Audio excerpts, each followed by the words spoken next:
Today I'm going to discuss the first component to emotional intelligence, which is self-awareness. Now, self-awareness is the very first step to understanding what the intelligence of our emotions are communicating to us.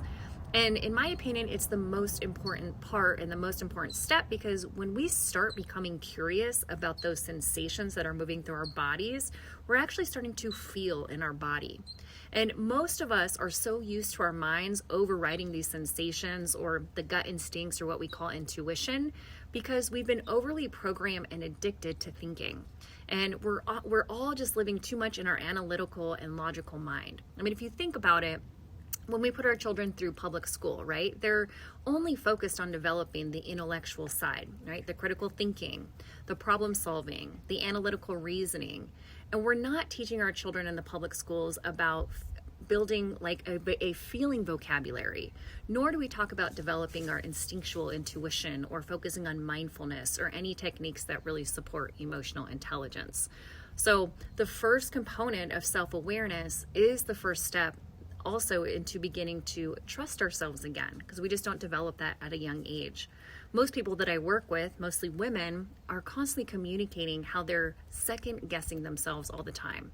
And that's because when we're prioritizing our logic over intuition, this can lead us to make decisions that are not quite in alignment with our inner knowing or our deeper desires.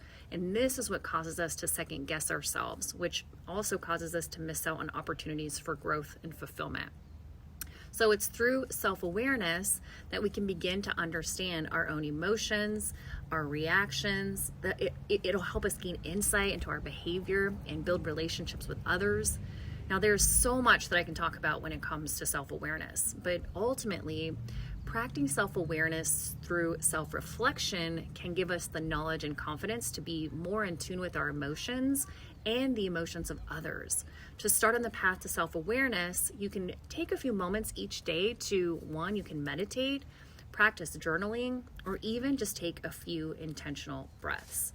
Being aware of our own thoughts, our own feelings, those sensations in our body, and our behaviors is just going to help us be able to build relationships with ourselves, which then is going to ultimately help us build relationships with others and start learning to reconnect again. So for more tricks and tips on self-awareness, visit my website at riser.com. Peace.